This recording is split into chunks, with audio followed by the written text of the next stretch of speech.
Hari ini saya membawakan kebenaran firman dengan judul kerja keras yang diperhitungkan Tuhan. Kerja keras yang diperhitungkan Tuhan. Saudara, ada anggapan di luar sana kalau nanti kita masuk sorga itu kita tidak membawa apa-apa. Ya. Kita hanya membawa mungkin roh kita saja. Saudara, sebetulnya ini kurang tepat. Betul bahwa keselamatan kita hanyalah karena kasih karunia melalui iman. Amin Bapak Ibu. Ya kita selamat by grace through faith. Itu adalah pengakuannya iman kita dan juga pengakuannya GBI. Tetapi Bapak Ibu, apa yang kita lakukan di dunia ini bukan artinya Tuhan gak perhatikan loh. Apa yang saudara lakukan di bumi ini, apa yang saudara tabur dalam pelayanan, saudara tabur dalam kehidupan, Tuhan perhatikan. Karena itu makanya sebagai orang percaya kita gak main-main dalam kehidupan. Sebagai orang percaya kita nggak main-main. Perbuatan kita saya catat suatu saat akan dibawa di hadapan Tuhan. Saudara. Ya. Ayatnya ada banyak. Saudara. Roma 14 ayat 12. 2 Korintus 5 ayat 10. Saya bacakan satu aja lah ya. 2 Korintus 5 ayat 10. Sebab kita semua harus menghadap tahta pengadilan Kristus. Supaya setiap orang memperoleh apa yang patut diterimanya. Sesuai dengan yang dilakukannya dalam hidup ini. Baik ataupun buruk, baik ataupun jahat. Kita tidak selamat karena perbuatan, tetapi perbuatan saudara akan menemanimu untuk nanti masuk dalam tahta pengadilan Kristus mendapatkan upah. Saya nggak tahu upahnya apa, jangan pikir dapat uang saudara di surga karena uang kita udah nggak ada artinya di sana. Di surga emas pun jadi jalanan. Well, that tells you something. Artinya Tuhan nggak peduli sama inflasi hari-hari ini. Uang emas aja jadi jalanan kok. Saudara, tetapi Alkitab berbicara banyak upah yang lain. Ada mahkota, nama baik, saudara. Diberikan kesempatan makan dari pohon kehidupan itu, saudara. Ada banyak upahnya, saudara. Dan saya rindu umat Tuhan hari-hari ini, khususnya di ibadah yang jam 1 siang, saudara, mantap menghadapi Tuhan di satu saat nanti, entah kita berpulang ke Dia dulu atau Dia datang kali yang kedua, kita bilang, Tuhan, ini adalah hamba-hambamu yang baik dan setia. Talenta-talenta yang sudah Tuhan kasih, saya kembalikan kepada Tuhan, saudara. Itu. Karena itu hari ini saya mau berbicara, saudara. Ada beberapa jenis perbuatan yang hari ini yang kita lakukan, itu Tuhan perhitungkan. Ya. Hari ini kita mau melihat, saudara, ada beberapa jenis perbuatan yang hari ini Tuhan perhitungkan. Mari kita lihat yang pertama. Di dalam Ibrani pasal 6 ayat yang ke-10, kita baca bersama, 1, 2, 3.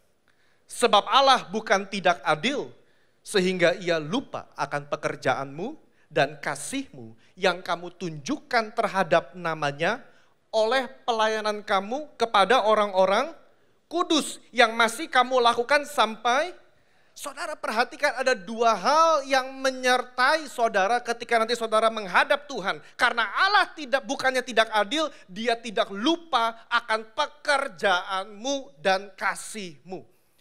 Saudara, kata pekerjaan di sini betul-betul artinya adalah pekerjaan. Your work, your labor in Christ. Maksudnya apa ini Pak pekerjaan? Bisa bermaksud dua hal. Pekerjaan yang saudara lakukan di luar pelayanan dan saudara pekerjaan yang lakukan di dalam pelayanan.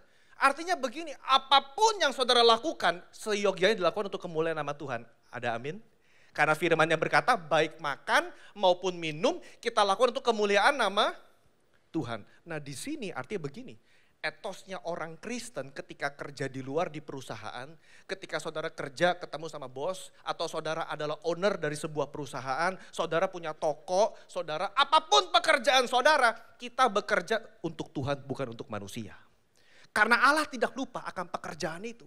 Dan di ayat ini saya senang banget, kenapa? Karena Tuhan tidak membeda-bedakan, entah pekerjaanmu mungkin dipandang orang dunia kecil, nggak dianggap ada artinya, atau entah pekerjaanmu besar di mata dunia, di mata Tuhan tidak ada bedanya. Karena Tuhan bukan melihat rupa, tapi Tuhan melihat hati. Dan di sini makanya saya juga mengajak setiap jemaat Tuhan, ayo terlibat dalam pekerjaan Tuhan. Karena ketika saudara diselamatkan, saudara bukan hanya selamat untuk memanasi bangku jemaat saja, tapi Tuhan mengajak saudara untuk terlibat dalam pelayanan. Baik pelayanan di dalam gereja maupun pelayanan di luar gereja. Kenapa? Karena perhatikan ada garis bawah. Karena apa yang kamu tunjukkan terhadap namanya oleh pelayanan kamu kepada orang-orang kudus. Tadi slide-nya tulisnya seperti itu. Oleh pelayanan kamu terhadap orang-orang kudus. Oh, rupanya begini. Pelayanan saudara dan saya terhadap orang-orang kudus diperhatikan Tuhan.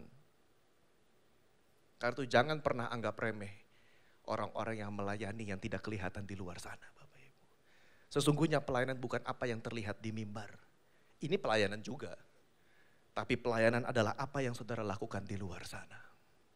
Apa pelayanan yang saudara lakukan terhadap orang-orang kudus? Pak, orang kudus itu siapa orang kudus? Orang kudus adalah saudara-saudarimu di dalam Tuhan. Orang-orang kudus adalah ketika engkau menjenguk anggota keluarga besar. Mungkin ada keponakan yang sakit, ada tante yang belum bertobat, ada sepupu yang belum bertobat dan mereka butuh pertolongan. Saudara layani, itu adalah pekerjaan yang Tuhan perhitungkan. Mungkin gak dipandang orang. Pak, mungkin saudara ada pelayanan di anak muda dan anak muda itu butuh pertolongan. Jam 11 malam dia telepon, Kak aku boleh konseling gak Kak? Aku udah stres, aku mau bunuh diri. Ayo ke rumah Kakak, ayo kita ngobrol. Kamu jangan macam-macam dulu, sini. Gak ada yang lihat, gak di mimbar. Tapi itu pekerjaan Allah tidak lupa. Katakan amin. Kenapa saya bacakan ayat ini? Karena sering kali kita merasa, Kak Allah gak adil. Pak Allah gak adil. Saya udah capek di dalam pelayanan. Mungkin saudara sudah 10 tahun dalam pelayanan, sudah 20 tahun, 30 tahun. Dan tidak sedikit hari-hari saya menemukan banyak pengerja yang sudah lama dalam dunia pelayanan. Keluar dari pelayanan. Kenapa? Sudahlah. Sama aja. Tuhan juga kayaknya lupa tuh kagak ngelihat, dia cuma lihat pendeta-pendeta yang namanya besar aja. Enggak saudara, Allah melihat. Dan kedua dikatakan dalam ayatnya tadi, selain pekerjaan itu adalah kasih saudara. Kasih. Kasih yang kau tunjukkan terhadap orang-orang kudus. Next slide saya tulis begini. Kasih dan iman kepada Allah selalu diwujud nyatakan dalam bentuk konkret. Coba di sini yang lagi pacaran atau yang sudah pernah pacaran. Ada yang pernah bilang sama pacarnya I love you, tapi gak pernah ada tunjukkan bukti konkret. Minimal beliin makan malam, minimal traktir makan gitu. Han, I love you but I forget my wallet. Every single time I forget my wallet. So please can you pay the dinner? Gak bisa, karena kasih selalu diwujud nyatakan dalam tindakan konkret, setuju gak? Ibu-ibu di tempat ini, para wanita di tempat ini, amin? Nggak bisa, orang mau bilang I love you, cuma kalau nggak ada bukti konkret kasih nggak bisa. Sama dengan Allah. Seluruh agama Kristen kalau diperes, Alkitab itu cuma keluar 2 hukum. 1, kasihilah Tuhan Allahmu dengan segenap hati, jiwa, akal, budi, dan pikiran. Yang kedua, kasihilah. Dan bagaimana kita mewujudkan kasih itu secara real. Kasih kepada Allah diwujud nyatakan dengan pekerjaan dan kasih saudara terhadap sesama. Terhadap sesama. Karena itu, saudara hari ini, kalau engkau pernah dipanggil Tuhan untuk masuk dalam pelayanan, jangan pernah lupakan panggilan itu. Saudara boleh pindah-pindah gereja, tapi panggilan Tuhan selalu sama dalam kehidupan Bapak Ibu. Saudara boleh pindah-pindah kor, tetapi panggilan Tuhan selalu sama dalam kehidupan Bapak Ibu. Karena ketika kita selamat, Tuhan telah beli kita dengan darahnya yang mahal. Dan hidup kita bukan kita lagi, namun Kristus yang hidup dalam. Kalau Kristus yang hidup dalam saya, maka hidup saya keluarnya outputnya haluslah karakter Kristus, katakan amin. Dan orang yang hidup sesuai dengan karakter Kristus, mau tidak mau dia mengikuti cara Yesus hidup toh. Dan bagaimana cara Yesus hidup? Dikatakan anak manusia datang bukan untuk dilayani, melainkan untuk melayani. Karena itu jemaat NDC, layanilah satu dengan yang lain. Kalau semuanya naik ke mimbar, mimbarnya roboh Pak. Gak cukup. Karena itu ladang pelayanan begitu banyak di luar. Oh saya gak tahu Pak kemana, saya juga bingung. Minimal keluarga besar. Minimal dalam keluarga. Saya yakin kalau saudara dengan sungguh-sungguh malam ini berdoa, Tuhan, aku pengen pelayanan Tuhan, siapa? Pasti Tuhan kirim tuh satu orang. Ada satu nama yang saudara harus doakan. Iya udah lama ya gak ketemu dia. Kok namanya muncul di doa ya? Kayaknya aku mesti layani dia deh. Chatting dulu, sis, bro apa kabar? Udah lama gak ketemu di gereja, kemana? Iya nih, bisnis lagi susah. Wah kesempatan. Datang ngobrol. Bawa es teler, bawa bakso. Bro, ngopi yuk, ngobrol yuk. Ada yang bisa ku bantu gak? Minimal saya bantu doa. Minimal. Itu pelayanan Bapak Ibu. Dan kalau kita berpikir, Pak, emang Tuhan ngeliatin pelayanan kayak begitu? Jelas Tuhan lihat. Jelas Tuhan lihat, saudara. Allah memberikan kepada setiap orang yang bukan hanya sekali, tapi tekun berbuat baik. Ayatnya dalam Roma 2, ayat 6 sampai 7. Ia akan membalas setiap orang menurut perbuatannya. Yaitu hidup kekal kepada mereka yang dengan, cuma sekali. Enggak, 2 kali. Tidak. Dengan tekun berbuat baik, mencari kemuliaan, kehormatan dan ketidakbinasaan. Dengan tekun berbuat baik, mencari kemuliaan, kehormatan, ketidakbinasaan. Saudara, kadang-kadang kita juga suka ironisnya, terlalu terjebak dalam pelayanan, terlalu terjebak dalam aktivitas, sampai-sampai kita lupa, saudara, bahwa aktivitas semata tidak menyelamatkan. Kalau karakter kita tidak menjadi serupa seperti Kristus. Di luar sana orang tidak kenal Tuhan, banyak yang karakternya mungkin lebih baik daripada orang di dalam gereja. Betul, saudara. Tetapi aktivitas semata tidak bisa membeli saudara tiket masuk surga. Itu hanya dapat dibeli dengan darah Yesus yang mahal. Tapi orang yang telah selamat, Martin Luther mengatakan iman yang menyelamatkan bukan iman yang sendirian. Iman yang menyelamatkan adalah iman yang lahir dengan perbuatan. Ya kan? Makanya Yakobus mengatakan iman tanpa perbuatan adalah mati. Saudara. Perbuatannya apa dong? Ya tadi, tekun berbuat baik, cari kemuliaan, kehormatan, ketidakbinasaan. Maka saya tulis, kalau saudara bilang saudara mengasihi sama Allah, maka itu harus dinyatakan dalam pelayanan saudara kepada orang-orang kudus. Yang pertama, itu poin saya yang pertama. Perbuatan apa? Pekerjaan saudara terhadap orang kudus dan kasihmu terhadap orang-orang kudus. Kalau hari-hari ini saudara, dunia sedang tidak baik-baik saja. Ini inflasi sedang naik saudara. Kita mungkin berkata, ya Pak, puji Tuhan, Tuhan berkatin saya. Puji Tuhan, Tuhan berkatin saya. Jangan lupa, dalam berkat itu ada roti yang harus saudara makan, ada benih yang harus saudara tabur. Taburnya kemana? Ke pelayanan orang-orang kudus. Dan hari-hari ini saya senang karena kegerakan anak-anak muda begitu luar biasa. Mereka anak-anak muda tinggal mencari sendiri. Mereka bentuk yayasan non-profit, mereka gerak sama teman-teman partner bisnisnya 3-4 orang. Yuk, nggak perlu diekspos, mereka langsung gerak, mereka bantu orang, mereka pelayanan ke daerah. Tiba-tiba mereka jadi berkat. Nggak ada yang perlu tahu, saudara. Tapi Tuhan mencatat. Tapi Tuhan melihat, saudara. Kan nggak perlu kan yang setiap kali kita lakukan taruh di IG story kan.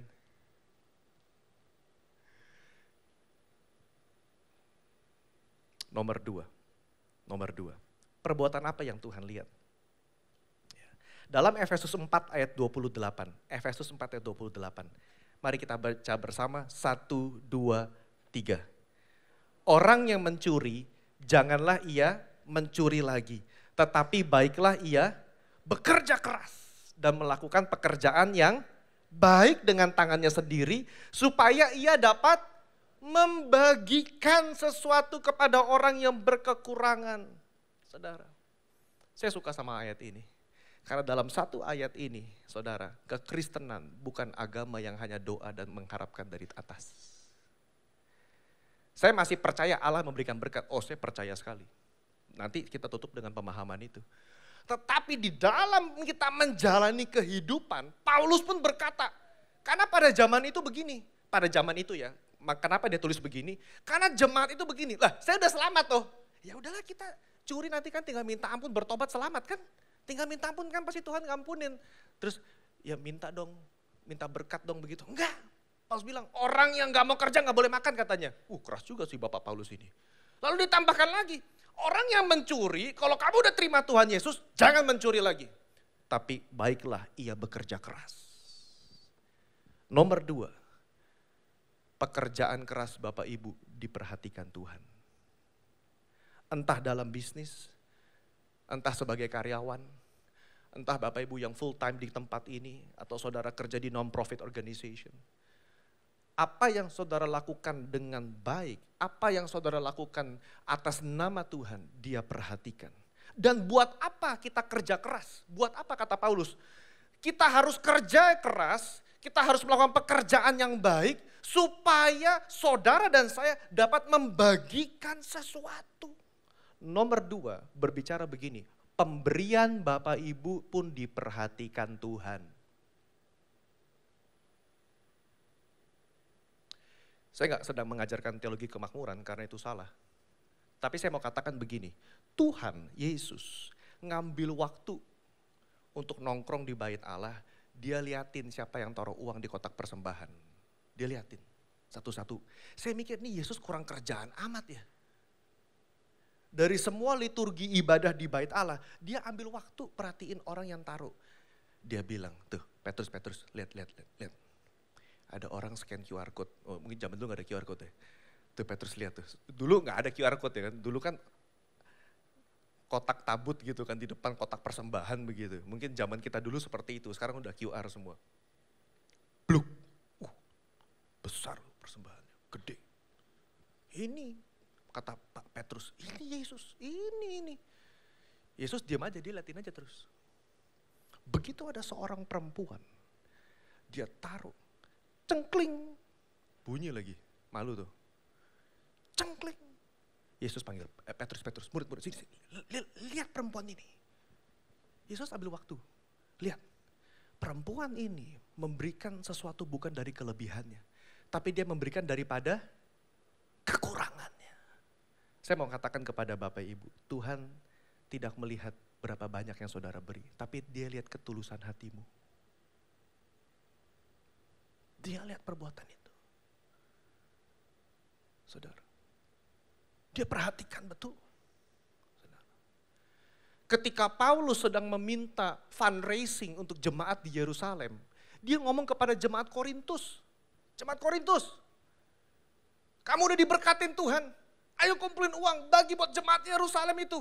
Saudara-saudaramu yang sedang dihantam kemiskinan di Yerusalem. Apa yang kamu tabur, Tuhan akan berkati. Saudara, iman kita masih percaya bahwa seperti tadi ibu yang tadi membawakan pengumuman dan doa. Ketika saudara menabur dengan sukacita, Tuhan akan membalas. Jangan anggap Tuhan ATM. Oh Pak, kalau gitu tak kasih 1 juta Tuhan baru 10 juta ya? Enak aja. Itu teologi yang ngaco itu. Tetapi Tuhan bisa kasih dengan kebahagiaan. Tuhan bisa kasih dengan pemulihan. Tuhan bisa kasih dengan apapun yang kita gak pernah pikir saudara. Karena itu jangan pernah hitung-hitungan sama Tuhan. Katakan amin. Next slide saya tulis begini. Allah melihat pemberian yang saudara berikan untuk pekerjaan pelayanan di dunia ini. Dengan sukarela dan sukacita. Allah melihat. Saudara. Karena itu kalau hari ini kita diberkati Tuhan. Mari kita tanya sama Tuhan. Tuhan, kalau aku sudah diberkati Tuhan, apa yang harus kulakukan dengan uang yang Tuhan titipkan ini?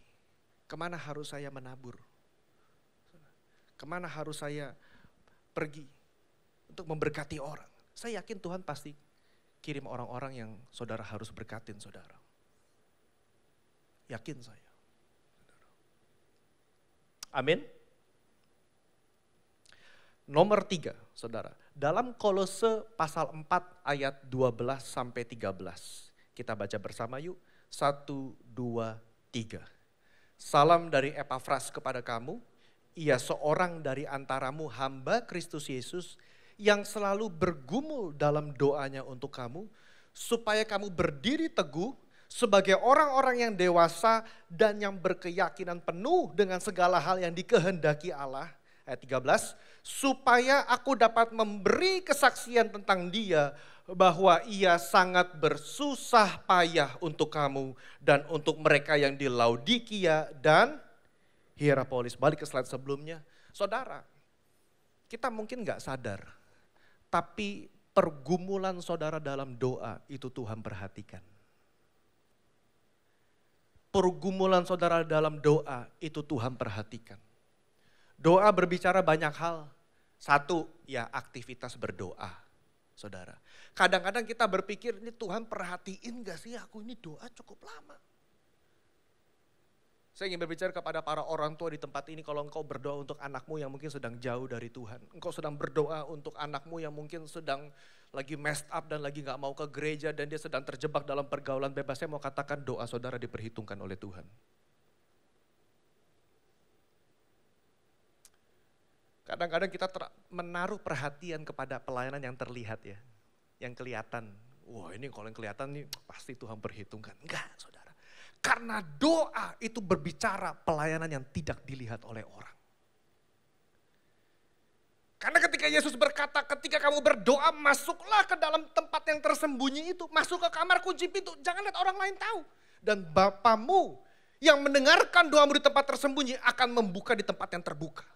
Artinya begini, ini ada namanya Epafras, seorang hamba Tuhan. Tercatat namanya dalam Alkitab, kerjaannya bukan rasul. Bukan pengkhotbah kayak Petrus sekali khotbah 3.000 orang bertobat. Bukan seperti Stefanus yang mati martir, yang luar biasa sebelum mati matanya penuh dengan kemuliaan Tuhan. Dia tercatat, dia bergumul di dalam doa. Dia bergumul di dalam doa. Hari-hari ini kita butuh kerohanian yang dimana, ayo Bapak Ibu, saudara-saudari sekalian, mari yuk. Jangan lupa kehidupan pribadi sama Tuhan pun penting. Karena itu diperhatikan Tuhan. Kita mungkin keseruan hari Minggu full pelayanan dari pagi sampai sore. Tapi Senin sampai Sabtu kita lupa bergumul di dalam doa. Saudara yang kerja Senin sampai Jumat udah kerja juga udah capek Pak. Pulang ngurusin anak juga udah capek. Sabtu kita ada meeting, kita ada doa, Minggu kita pelayanan. Tapi dikatakan bergumul di dalam doa itu pun Tuhan perhatikan. Saudara, katakan amin. Ayo. Mungkin hari-hari ini di zaman modern doa bukan sesuatu yang penting. Tapi saya mau katakan doa adalah fondasi utama dalam hubungan saudara dengan Tuhan. Coba cek, begitu saudara merasa jauh dari Tuhan. Begitu saudara udah susah masuk dalam hadirat Tuhan, cek kehidupan pribadimu sama Tuhan. Epafras dikatakan sebagai orang yang bergumul dalam doa. Dan saya juga mau katakan kepada Bapak Ibu di tempat ini, engkau yang pelayanan doa di tempat ini, Tuhan memperhatikan. Tuhan memperhatikan. Epafras doanya mantep. Dia berdoa supaya kamu berdiri teguh. Untuk jemaat Tuhan berdiri teguh. Saudara, berikan apresiasimu kepada gembala yang berdoa bagi saudara. Kepada gembala kor yang berdoa bagi jemaat-jemaatnya. Kepada ketua-ketua yang berdoa bagi anak-anak dalam departemennya. Saudara berikan perhatian khusus. Karena mereka berdoa untuk saudara teguh berdiri di tengah pencobaan. Dan hari-hari ini pencobaan makin berat. Entah pencobaan ekonomi, entah pencobaan kerohanian, dalam kehidupan saudara. Maka dari itu firman Tuhan mengatakan, berikan hormat kepada mereka yang juga berdoa menjaga jiwamu. Saudara, kapan terakhir engkau berdoa bagi gembalamu di tempat ini? Bukan doa syafaat loh ya. Doa sungguh-sungguh doa, Tuhan berkatin gembala saya Tuhan. Tuhan tolong lindungin dari yang jahat Tuhan. Tuhan tolong berkatin service coordinator saya. Tuhan tolong berkatin Bapak ini, Bapak itu, Tuhan mereka dengan setia tiap minggu, Tuhan tolong. Saudara kadang-kadang doa itu dibutuhkan. Dan hari ini engkau yang masih punya orang tua, doakan untuk orang tuamu. Saudara. Karena mereka yang telah berdoa bagimu seumur hidup mereka. Karena hari ini Jakarta masuk ke barat-baratan saudara. Anak begitu gede, dewasa udah kayak barat aja, lepas dari orang tua, bye-bye. You urus sendiri, I urus sendiri. Enggak, kita Indonesia enggak seperti itu. Saudara. Perintah Tuhan berkata, hormatilah orang tuamu agar ada berkatnya saudara. Cuman satu-satunya hukum Taurat yang ada berkat cuman di ayat perintah itu doang. Berkat secara eksplisit, hormatilah orang tuamu agar lanjut usiamu di bumi dan berbahagia. Berbahagia. Epafras gak cuma doa, saudara. Dalam ayat yang ke-13 ditulis begini. Kata Paulus, aku dapat memberi kesaksian tentang Epafras. Bahwa ia sangat bersusah payah untuk kamu. Dan untuk mereka yang ada di Laodikia dan Hierapolis. Saudara, menjadi orang Kristen pada zaman itu beda sama kayak kita. Masuk Living Word, scan tiket parkir, scan QR code. Datang ke gereja enak. Keluar udah ada food court. Zaman dulu beda, saudara. Saya juga gak bisa kebayang, saya kalau di zaman itu mau gak saya jadi orang Kristen. Karena disiksa luar biasa. Sama teman Yahudinya juga gak disukain. Mesiasnya dibunuh sama orang Yahudi. Sama orang Romawi juga gak disukain, dikirain pembangkangan, saudara. Juga dihancurkan sama Kaisar Nero. Wah, betul-betul. Tapi Epafras dia bersusah payah. Nah, hari ini saya mau mengajak kepada Bapak Ibu, yuk. Epafras adalah orang yang selalu bergumul di dalam doanya untuk orang-orang kudus. Ini pun diperhitungkan Tuhan. Dan bagi saudara yang sedang bergumul dalam doa, saudara yang sedang bergumul dalam pelayanan, saya mau katakan jangan menyerah dalam pelayanan. Mungkin hari-hari ini ada pelayan Tuhan, entah dalam bidang apapun kau merasa, Pak aku udah capek loh pelayanan. Aku udah bergumul cukup lama Pak dalam pelayanan ini, orang gak berubah-berubah. Saudara saya mau katakan jangan menyerah. Karena Allah memperhitungkan pelayanan dan kerja keras saudara. Pak aku ini udah susah payah. Aku ini dari awal pelayanan aku sudah ada di gereja ini. Saya mau katakan jangan menyerah. Karena hari-hari ini Bapak Ibu, generasi datang dan generasi pergi. Dalam transisi ketika generasi datang dan generasi pergi, seringkali yang senior merasa dilupakan. Aku udah gak kepake. Aku udah tua, udah gak kepake. Sekarang yang muda semua yang pelayanan. Saya mau katakan pelayanan Bapak Ibu masih diperhitungkan oleh Tuhan. Mungkin saudara sudah bukan dalam posisinya lagi misalnya seperti di atas mimbar. Mungkin saudara bukan lagi dalam posisi seperti di tengah spotlight. Saya mau katakan pelayanan bukan soal spotlight lampu. Pelayanan bukan soal follower jumlah di Instagram. Tapi pelayanan adalah soal hidup saudara di hadapan Tuhan. Itu pelayanan. Amin. Kita lanjut ya saudara. Bagaimana sekarang agar pekerjaan dan perbuatan yang sudah kita lakukan di dunia ini tidak sia-sia? Kenapa? Karena Alkitab juga mencatat ada perbuatan yang sia-sia. Nggak mau dong Bapak Ibu kita udah capek-capek, tapi ternyata sia-sia pekerjaan kita. Di dalam Mazmur 127 ayat 1-2 saya bacakan, jikalau bukan Tuhan yang membangun rumah, maka sia-sialah usaha orang yang membangunnya. Jikalau bukan Tuhan yang mengawal kota, maka sia-sialah pengawal yang berjaga-jaga. Maksudnya apa begini? Artinya apapun yang saudara lakukan, kalau bukan karena Tuhan, maka itu pekerjaan sia-sia. Kalau saudara berbisnis, berusaha, termasuk pelayanan. Pelayanan yang bukan motivasinya kepada Tuhan, maka Alkitab mengatakan, sia-sialah kamu bangun. Sia-sia itu terjadi saudara ketika kita itu capek-capek kerja. Kita berkata ini saya udah kerja loh. Tapi Tuhan berkata emang buat siapa itu? Oh buat saya sendiri Tuhan. Oh pantesan sia-sia.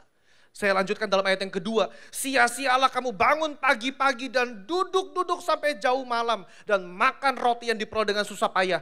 Sebab ia memberikannya kepada yang dicintainya pada waktu. Ini ayat favorit orang introvert memang. Kalau bisa work from home selama-lamanya. Enak. Ya kan? Kita gak usah kerja Pak. Kita tidur Tuhan kasih berkat. Ini ada bukti biblical. Katanya begitu katanya. Kita tidur Tuhan berkatin. Saya bilang bukan begitu. Maksudnya begini. Ketika saudara kerja ketahuilah. Tuhan menyertai saudara dalam hati. Saudara gak perlu stres soal hasil akhir. Karena Tuhan yang menyertai hasil akhirnya. Ketika tidur, kalau saudara bukan dengan kekuatan sendiri, saudara tahu bisnis saudara dijaga oleh Tuhan. Kalau saudara naik dalam perusahaan karena usahamu sendiri, saudara akan gak bisa tidur. Karena saudara mesti jaga posisi itu dengan kekuatanmu sendiri. Tapi kalau saudara naik promosi karena Tuhan, saudara tenang. Karena Tuhan yang kasih, Tuhan yang bisa ambil. Tapi kalau Tuhan sudah kasih saya sini, tidak ada yang bisa ambil. Katakan amin saudara. Terakhir, waktu saya sudah habis saudara. Ayat emas kita yang saya berharap saudara bisa hafalkan hari ini. Ada PR-nya saudara, maklum dosen saudara. Kita pulang ada ayat emas kita hafalin Bapak Ibu yuk. 1 Korintus pasal 15 ayat 58. Kita baca 1, 2, 3. Karena itu saudara-saudaraku yang kekasih, berdirilah teguh. Jangan goyah. giatlah selalu dalam pekerjaan Tuhan. Sebab kamu tahu bahwa dalam persekutuan dengan Tuhan, jerih payahmu tidak sia-sia. Apapun yang Bapak Ibu lakukan di dalam Tuhan tidak sia-sia. Meskipun cuma ngatur bangku Pak, tidak sia-sia. Tapi saya konselingin gak ada yang lihat Pak, tidak sia-sia. Pak saya tugasnya cuma bisa doa, saya kalau ngomong gagap, saya gak bisa nulis, saya bisanya cuma doa. Doamu tidak sia-sia.